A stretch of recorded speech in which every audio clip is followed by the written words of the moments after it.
سورہ تکویر میں ایک آیت بس میں نے لی ہے، وما هو علی الغیب بضنین، میرے آقا کی شان اللہ نے بیان فرمائی، یہ نبی غیب بتانے میں بخیل نہیں ہے، یہ نبی غیب بتانے میں بخیل نہیں ہے۔ بخیل کسے کہتے ہیں؟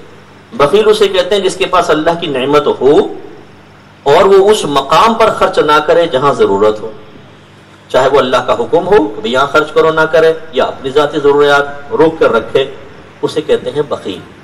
اس کا مطلب ہے کہ بخیل وہ ہوتا ہے جس کے پاس نعمت ہو اور خرچ نہ کرے۔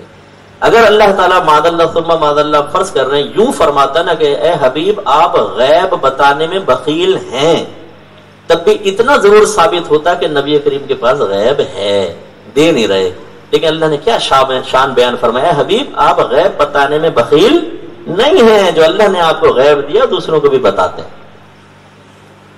شروع میں دیکھیے ذالک الکتاب لا ریب فیہ ھدی للمتقین، کون؟ الذین یؤمنون بالغیب، وہ لوگ جو غیب پر یقین رکھتے ہیں۔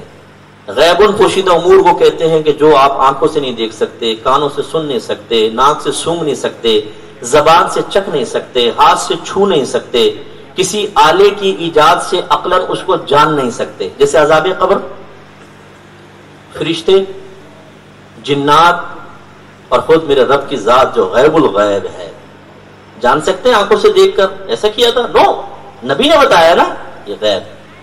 اللہ تعالیٰ فرماتا ہے کہ متقین کون ہیں؟ جو غیب پر یقین رکھتے ہیں۔ یقین کب حاصل ہوتا ہے؟ جب کسی چیز کا علم ہوتا۔ میں اکثر مثال سے سمجھاتا ہوں، ذرا یہ بتائیے، میں آپ کو ایک چیز بتا رہا ہوں، اس پہ آپ سب کو یقین کرنا ہوگا، کریں گے؟ بولے یقین کریں گے؟ بھائی بولیے نا یقین کریں گے؟ میں ایک بات بتانے لگا ہوں، کریں گے؟ بس کر لیں۔ کر لیا آپ نے یقین؟ آپ نے استاد بات تو بتائیں۔ اس کا مطلب جب تک پتہ نہ ہو یقین کیسے ہوگا؟ تو اللہ تعالیٰ مومنین کی شان بیان فرما رہا ہے، متقین کی غیب پر یقین رکھتے ہیں، پتہ نہ ہو تو یقین کیسے ہوگا؟ تو جب ہماری شان یہ ہے کہ ہم غیب جانتے ہیں تو ہمارے آقا و مولا کی شان کیا ہوگی آپ اندازہ کریں۔ انہیں اللہ نے غیب عطا فرمایا اور انہوں نے ہمیں بتایا۔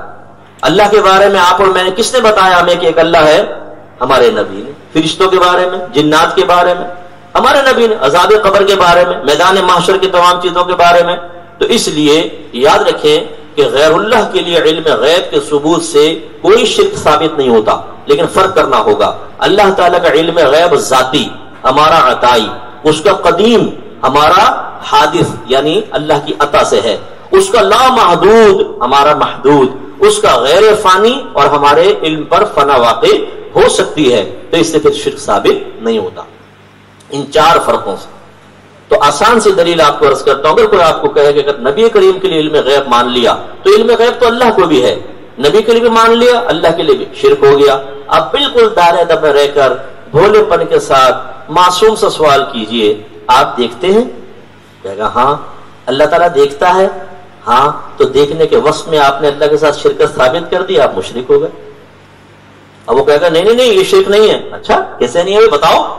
بھئی وہ اللہ کا دیکھنا قدیم ہمارا حادث، اللہ کا لامحدود ہمارا محدود، اس کا غیر فانی ہمارا فانی، اس کا ذاتی ہمارا عطائی۔ واہ بھائی پپو، ان چار فرقوں سے تو مشرک نہ ہو، اور ہم نبی کے لیے علم غیب انہیں چار فرقوں کے ساتھ مان لیں اور مشرک ہو جائیں، یہ وجہ فرق بتاؤ۔ انشاءاللہ آگے کوئی بات کہنے کے قابل ہی نہیں رہے گا۔ دلیل سیکھیے، اپنا دین سیکھیے۔ الحمدللہ ہم اہل سنت و جماعت ہیں۔ نبی کریم نے ارشاد فرمایا میری امت کے 73 فرقے ہوں گے، 72 جہنم میں جائیں گے، ایک جنت میں جائے گا۔ پوچھا رسول اللہ وہ ناجی فرقہ کون سا ہوگا، ناجی گروہ کون سا ہوگا؟ فرمایا جس پر میں اور میرے صحابہ ہیں۔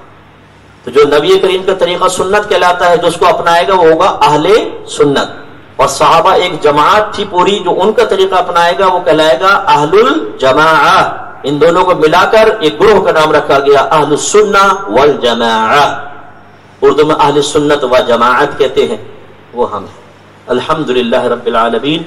سمپل میجورٹی حاصل ہے، جس کو سمپل میجورٹی اسمبلی میں حاصل ہو قانون بنانے کا حق اسی کو ہوگا، سینٹ میں بھی حاصل ہو تو قانون پاس بھی ہو جائے گا۔ سمپل میجورٹی میں ہم ہیں۔ جو سمپل میجورٹی میں ہوتا ہے پاور اسی کے پاس ہوتی ہے۔ ایک سروے کے مطابق پاکستان میں 80% اہل سنت و جماعت ہے،